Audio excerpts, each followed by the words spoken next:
On October 4th, 2023, diving legend Brett Hemphill was attempting to break the diving depth record in Phantom Springs when something went horrifyingly wrong. This is his story. Starting out with a scuba tank, a dive mask, and all the gear he needs to survive, a diver floats at the entrance to an ominous cave. With darkness all around him, he can only see what his headlamp shows. The light illuminates a sign next to the cave.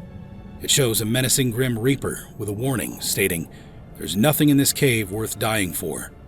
Yet, the diver's curiosity still gets the better of him, and he continues moving deeper into the labyrinthine cave system. He has to know what's on the other side, even if it means squeezing through claustrophobia-inducing tight gaps and risking getting trapped down there for the last few hours of his life. Inside is a confusing maze of cramped spaces with hardly enough room to turn around. But the diver has seen a light at the end of the tunnel. He made it. What does the warning sign know?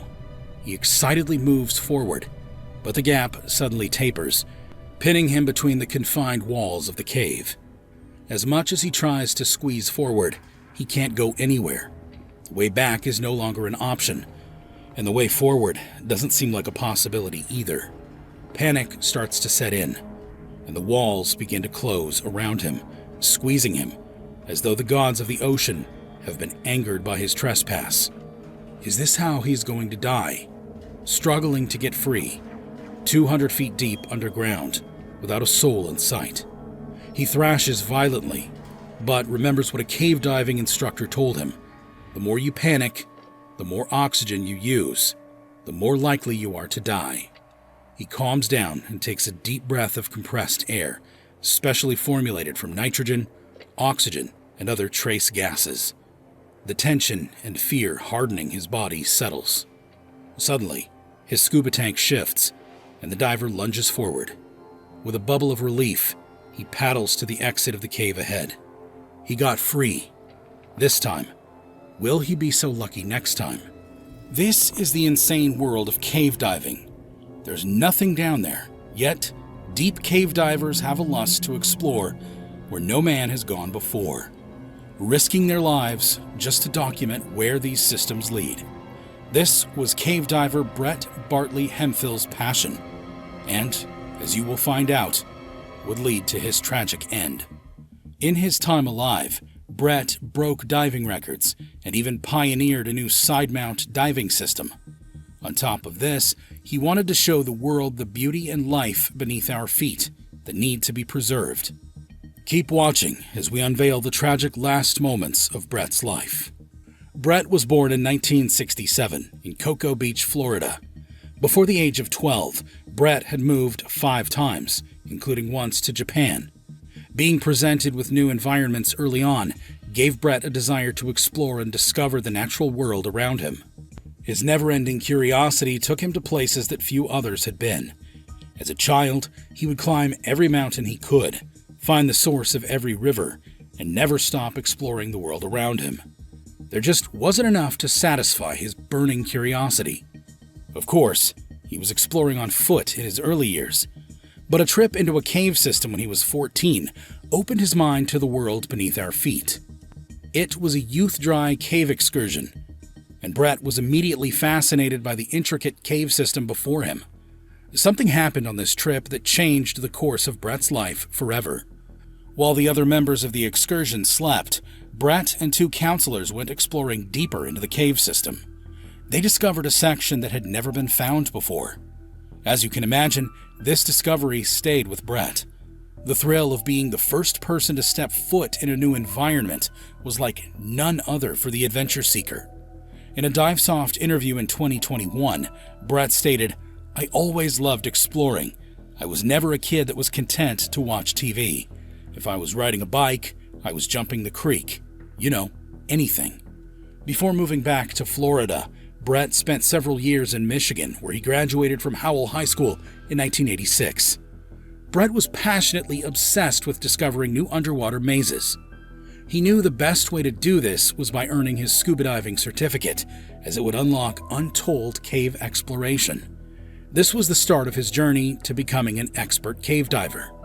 He even created a new side mount system, Brett realized that small cave systems often lead to larger caverns with untold discoveries inside. The only problem was the cumbersome back and side mounts for scuba tanks, so he created the Armadillo, a unique side mount system that would allow divers to squeeze through tight gaps with less fear of getting trapped. Talking about his invention, Brett said, "While backing out of passages too small to turn around in, the rear of my cylinders would lift up and hit the ceiling and trap me. Instead of abandoning potential exploration in these types of cave environments, I decided to make design adaptations to my side mount rig by shortening the rear connection point and creating an attachment point lower than my waist." There's no telling how many cave divers' lives Brett saved with his adapted side mount system. Cave diving is not just something you can jump into. There's an extensive list of people who have passed away in the frightening depths of underwater caverns, and this includes seasoned experts like Brett, as well as amateur divers who were chasing a thrill they weren't prepared for. According to the International Journal of Aquatic Research and Education, an average of 10 cave divers die every year while exploring the depths of underwater caves. This same study reported 368 deaths between 1969 and 2007. The most common cause was running out of air, meaning many of these divers didn't follow an essential rule. This is the rule of thirds. Cave divers are supposed to plan out every part of their deep dive, including how much oxygen, nitrogen, and other gases they will need in their tanks. The rule states that 1/3 of your air supply is for the journey in, 1/3 is for the return trip, and 1/3 is there in case of emergencies. The next most common mistake was the failure to run a continuous guideline so you could always find your way back. A simple guideline is the difference between safely returning home to your family or being lost in a dark underwater cave. The dangers of this extreme sport cannot be understated, and it's not just the fear of being trapped in a never-ending cave system that divers have to worry about. As a diver makes their descent into the depths below, the pressure increases with every foot they move. This increase in pressure causes the nitrogen in the air they breathe to enter their bloodstream. Once they begin their ascent and the pressure starts to decrease, nitrogen returns to its gaseous state and starts to form bubbles in the bloodstream. This is just as bad as it sounds, and it can cause issues ranging from mild joint pain to severe neurological problems, and, in the worst case, death. This makes decompression stops a life-saving necessity. Then there is the threat of nitrogen narcosis. This only occurs once you dive past 100 feet. The exact cause is unknown, but it's thought that nitrogen affects the brain's neurotransmitters. Nitrogen narcosis affects everyone differently, but some of the symptoms include euphoria, impaired judgment, hallucinations, and loss of consciousness. It won't kill you, but this drunk-like state could lead you to take your rebreather off without even realizing what you were doing. Since divers like Brett Hemphill frequently dive beyond the 100-foot mark, they use a specialized mix of gases like trimix or heliox, which have a lower nitrogen content.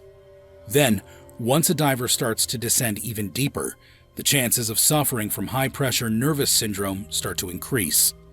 The human body can only take so much pressure, so once you pass 330 feet, you can start to experience the debilitating effects of HPNS. This includes muscle twitching and shaking, nausea and vomiting, and changes in mental state, such as hallucinations and blurred vision. Now, imagine planning a cave diving trip around all these obstacles. To avoid the worst-case scenario, expert technical divers like Brett Hemphill would map out every single detail of their dive. The mixture of gases in your scuba tank needs to be precise. A fraction of a percentage off could be a fatal flaw that leads to hallucinations while you're squeezing through the tight gaps of an underwater cave. Your gear must be in tip-top shape, and you need to have a cave diving certification if you want to come back to the surface without the use of a body recovery team. And this is exactly what Brett Hemphill did every time he dived. Not only was he an expert diver with over 30 years of experience, but he also founded the Karst Underwater Research Team and was its president at the time of his death. Their goal was to preserve and protect karst aquifers and the quality of their waters, by conducting the necessary scientific research and documentation of underwater caverns and conduits. And this ethos was part of Brett's passion and reasoning for risking his life. He thought that if people knew where their water came from, they would feel more inclined to protect it. Brett said that, "I feel like I have a sense of responsibility for other people to see it, so that they can turn around and go, you know, I may never do that, but it's amazing, and that needs to be protected." It's clear this wasn't just about chasing thrills for Brett. Going through these groundwater environments is like swimming through the veins of Mother Earth. It's like you can connect to the lifeline of the planet. Not only did Brett's work inspire others to demand the protection and preservation of the caves he mapped and documented, but he and his team also broke a few records in the process, including in his final dive. In 2008, Brett and his Karst underwater research team broke the U.S. deep underwater cave record by reaching a depth of 407 feet. It was in the cave system known as the Weeki Wachee Springs in Florida. This expedition established Weeki Wachee Springs as the deepest naturally formed underwater spring in America. It wasn't 5 years later that Brett and the KUR team surpassed their previous record of 407 feet. This time it was in Phantom Springs, the unbelievable cave system in Texas that would eventually claim his life. They reached a whopping depth of 465 feet, 8,000 feet back in the cave. They could have gone further, but the Magnus scooter that diving partner Andrew Pitkin was using imploded, forcing them to turn back. This led to the large room they were in being named Magnus Hall. In October 2014, the Karst team also made one of the deepest connections between the Weeki Wachee Springs and Twin Dees Cave. The director of KUR and close friend of Brett, Andrew Pitkin, said that he had this encyclopedia of knowledge of caves in Florida that was not available anywhere else. It wasn't written down. It was all in his head. Unfortunately, much of this knowledge was lost with him in the waters of Phantom Springs. Brett's final dive started like any other, with painstaking planning, double and triple checking of gear, and making sure the team knew every part of the procedure. As a group of professionals, the dive wouldn't have moved forward without everything being in perfect order. Brett and his diving partner Andy Pitkin set out at 10:45 on October 4th, 2023. They started their descent into the crystal clear waters of the Phantom Springs system. Once you see these cave systems, you can start to understand why cave divers would risk their lives just to discover more. The Phantom Springs system starts with a long, picturesque passageway with beautiful white rock running all around. The bright blue water shimmers on the walls of the cave, like stars in a clear night sky. All this water runs to tributaries and rivers that bring life-giving fresh water to organic creatures of all kinds, including humans. Brett and Andy made their way through the cave system, leading a guide rope so they didn't happen to lose their way. Floating through freezing waters, the pair documented each and every inch of the cave they hadn't explored yet. Brett and Andy had reached 570 feet, a new cave diving depth record in the U.S. In the footage of the final dive, Brett can be seen tying off a guide rope at a juncture in the cave. The pair became separated and continued to explore different sections of the cave. Cave divers are warned not to dive alone, but these two professionals were confident in each other's abilities. But soon it was time to slowly return to the ascent, with regular decompression stops planned as usual. Andy expected to see Brett's light returning through the waters at any minute. But, as time ticked by without any sign of Brett, Andy grew concerned. He looked over at Brett's rope and expected to see it taut and moving, but it was just slack. And still he looked down and saw nothing but blackness. There were no lights and no bubbles. Realizing what this might mean, he had a brief moment of panic, but he managed to convince himself that Brett was just further behind than expected. When he reached his next compression stop and waited for his decompression to end, he fixed his eyes below, just hoping to see any sign of life. He had searched for Brett as much as he could, but dwindling gas supplies meant he had to return to the surface and hope that Brett made it out as well. Once he returned to the surface and realized his good friend and diving partner was still nowhere to be seen, he knew something had gone horribly wrong, and later said, I started out slowly expecting that he would catch me up at some point, but he never did. Search teams were mobilized to find Brett, but everyone knew the chances of him being found alive were next to none. Multiple expert divers joined the enormous search effort to recover Brett. Because of the depth record Brett and Andy had set, the recovery mission was even more dangerous than usual, requiring multiple divers to go deeper than they ever had in order to bring back one of their own. It took an entire 4 days of diving through the treacherous caverns before he was discovered. His lifeless body was found even further into the cave system than expected. His desire to explore took him further than he should have gone. What was once a place of beauty and life became a tomb of suffering for all those who knew and loved Brett. But what happened to this experienced diver? At the time of his demise, the medical examiner's office in Lubbock, Texas, planned to conduct an autopsy to work out his exact cause of death. Currently, the results and information of that autopsy have not been made public. What we do know from the tragic deaths of so many other skilled divers is that one of 3 things very likely happened. Brett could have experienced equipment failure, or an incorrect mixture of breathing gases led to too much nitrogen in his blood supply. Because Brett was recovered so much deeper in the cave than expected, however, it seems likely that he got separated from the guide rope while exploring and was unable to find his way back. In 2021, Brett was quoted as saying, "I don't think about my kids and my wife when I'm 20,000 feet, back in a cave. Those are not the things you want to think about." In Brett's final moments, it was likely all he could think about were those he loved and cherished. Brett was celebrated by his family, friends, and the entire diving community that was grateful for the work he did to make their shared passion safer and the many contributions he made to the community.